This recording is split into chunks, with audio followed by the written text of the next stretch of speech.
आपल्याकडे काही शिक्षक आहे त्यांच्याकडून जाणून घेऊया. सर नमस्कार, आपलं नाव? माझं नाव गौतम वसंत सपकाळ. मी वाशिम तालुका रिसोड जिल्हा वाशिमहून आलेलो आहे. आज आपल्या इथे भरपूर साऱ्या प्रमाणात विद्यार्थी जमलेले आहेत. यांच्या प्रमुख मागण्या फक्त एवढ्याच आहेत की जो आपला MPSCचा पेपर आहे तो ऑफलाईन व्हावा व TTचा जो पेपर आहे तो पण ऑफलाईनच व्हावा. कारण की ते पेपर फुटीमुळे ऑनलाईन झाल्यामुळे या जे नॉर्मलायझेशन होत आहे हे नॉर्मलायझेशनमुळे ज्या विद्यार्थ्याला 80 मार्क मिळत आहेत तेच पुढे चालून त्या काही जे विद्यार्थी अभ्यास न करता पेपर देत आहेत त्यांना 80 मार्क पडून त्यांचे नॉर्मलायझेशनमुळे 120 असे मार्क येत आहेत आणि त्यांचा नंबर लागत आहेत. आणि जे विद्यार्थी अभ्यास करून कष्ट करून पेपर देत आहेत त्यांना संधी मिळत नाही.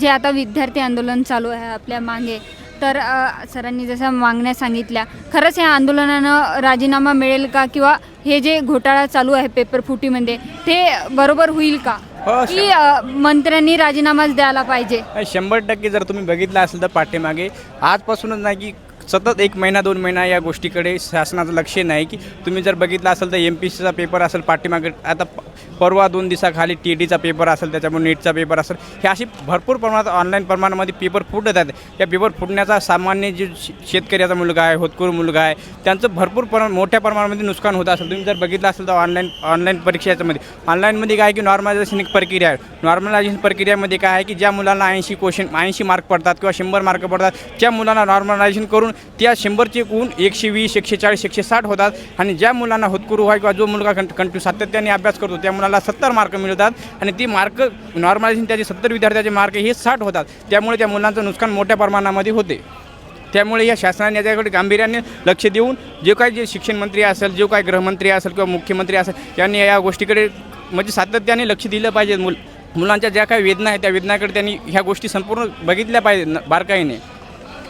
जर सरकारने याच्याकडे दुर्लक्ष केलं तर याच्यानंतर तुमचं दुसरं पाऊल काय? होतो, सरकारने जर आमच्याकडे दुर्लक्ष केलं तर आम्ही याच्यानंतर पुण्यामध्ये खूप मोठ्या प्रमाणामध्ये आंदोलन घेऊ. आणि तेच आंदोलन घेऊन आम्ही मुंबईला जाऊ आणि गृहमंत्र्यापुढे असेल, मुख्यमंत्र्यासमोर असेल, यांच्यापुढे आम्ही सातत्याने ही मागणी मागून धरू की बाबा ऑनलाईन पेपर आम्हाला नको, आम्हाला ऑफलाईन हवे. आणि तुम्ही बघितलं असं ऑनलाईन परीक्षामध्ये खूप काही मोठ्या प्रमाणामध्ये घोटाळा होत आहे. हे आम्हाला घोटाळा नको आहे की आम्हाला ऑफलाईन पेपर हवा आहे. पण ऑफलाईन तर पेपर फुटतोच ना. नाही, कोण म्हटलं तुम्हाला? तुम्ही जर बघितलं असेल तर 20, 25, 30 वर्षाखाली कोणताही पण MPSCचा पेपर दाखवा की फुटलेला आहे म्हणून पेपर. बिलकुल पेपर ऑफलाईन पेपर फुटत नाही. आमच्यापाशी OMR शीट राहते. त्या OMR शीटमध्ये आमच्यापाशी प्रूफ राहतं की आम्ही शासनाला ही गोष्ट किंवा MPSC आयोगाला आम्ही सांगू शकतो की आमच्यापाशी हा प्रूफ आहे की आम्हाला एवढे गुण मिळाले आहेत किंवा एवढे गुण मिळालेले नाहीत. आम्ही शासनाला ही आमची मागणी मांडू शकतो. ऑफलाईनमध्ये तुम्हाला ना ऑनलाईन परीक्षामध्ये तुम्हाला ना ऑनलाईन म्हणजे OMR शीट भेटणार किंवा ह्या गोष्टी तुम्हाला बिलकुल भेटणार नाहीत. तुम्हाला काय क्वेश्चन सोडवला आहे, कोणता क्वेश्चन सोडवला, ह्या बिलकुल तुम्हाला या गोष्टीकडे तुम्हाला बिलकुल याचं लक्ष राहणार नाही. आता अभिजित दिपके यांनी म्हणालं की इथलं आंदोलन झालं की तुम्ही दिल्लीला येसाल का? 100% आम्ही दिल्लीला नाही, आम्ही जिथे म्हणले तिथे जाण्यासाठी तयार आहोत. कारण हे आमच्या प्रश्नाचा, आमच्या इथलच्या विद्यार्थ्यांचा, आमच्या सामान्य गोरगरिबाचा होतकरू विद्यार्थ्याचा हा प्रश्न आहे. आम्हाला जाणे आहे. आमचे आई वडील घेऊन जाणार आहेत आम्ही.